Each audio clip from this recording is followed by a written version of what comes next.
One thing about this area here in Shelby County is that there's a lot of history here. It's like any other place, really. Our country is filled with all sorts of interesting and fascinating things that have led people through various points in our history and time and things that we've all had to deal with, right? Well, there was sort of an interesting little nugget of trivia that had come up recently involving a county. We're in Shelby County, Tennessee. It's Memphis is where we're at. Just north of here, along the river, is a county called Henry County. And the big question was, where did that get its name? Who was this Henry? Well, there was a lot of thought that it actually came from Patrick Henry, the elder statesman, that guy. The problem was he never came here. Never did. But somebody in his family did, and they're buried right here in Elmwood. Every stone marks a story. Interesting stories, people like you and I. History that should be recounted. Here we toast those you may or may not know who have gone on before us and left behind their tales to be told. Here we'll be drinking with dead people.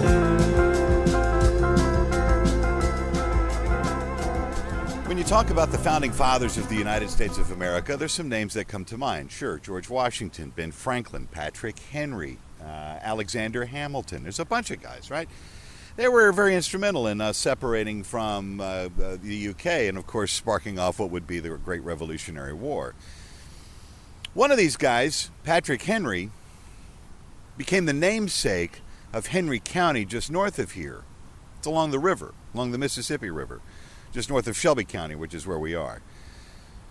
The question began, though, how is it that he got a whole county named after him if he'd never even been here?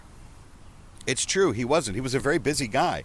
He'd entered politics at the age of 29, later became the governor of the state of Virginia, where he held that position for quite some time.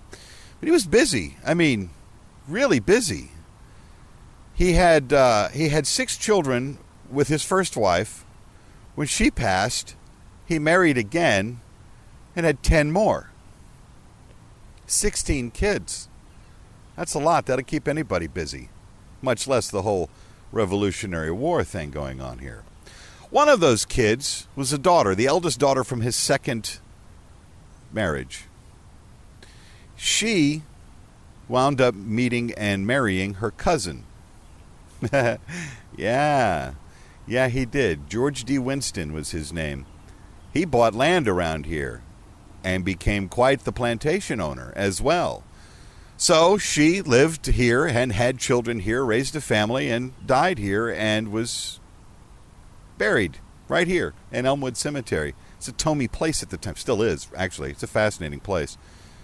But yeah, she came here to live out her days and her life. Quite famously, mind you, too. There were a lot of people who had suggested that that had known her, that she was very willing to talk about her father, her wonderful father. If you'll recall his famous speech, you remember that speech? Some of us had to learn it in school.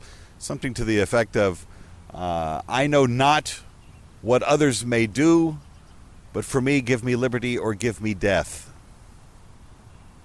I think I got it close. It's been a long time. She was a rather affable lady.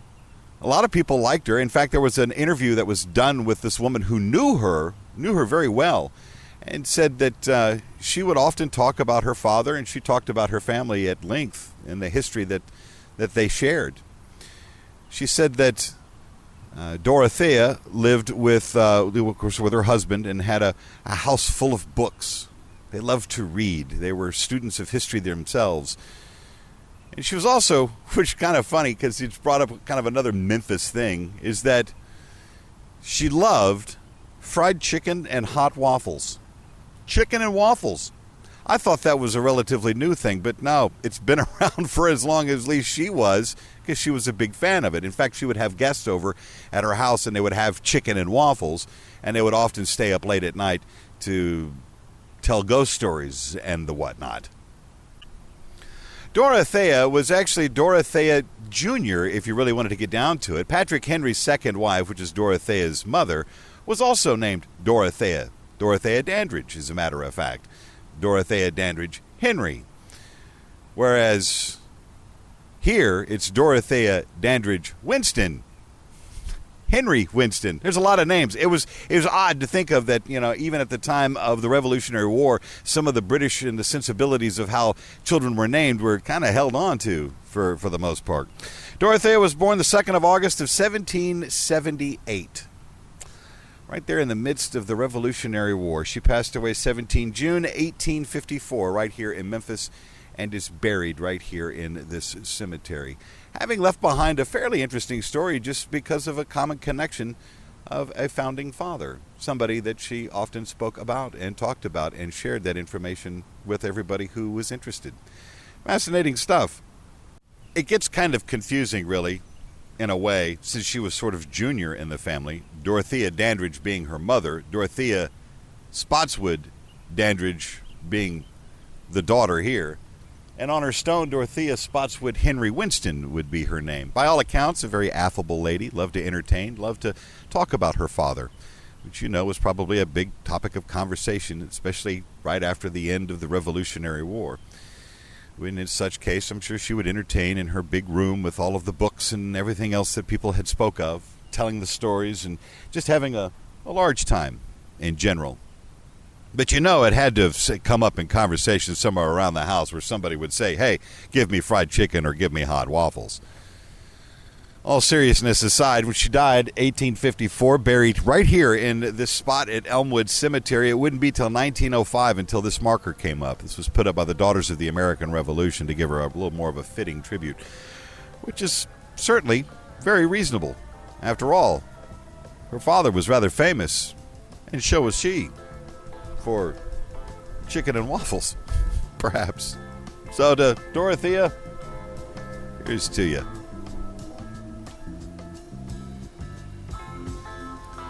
Be sure and subscribe to the channel. Give us a like. Tell everybody you know about it. And next time, join us as we go drinking with dead people.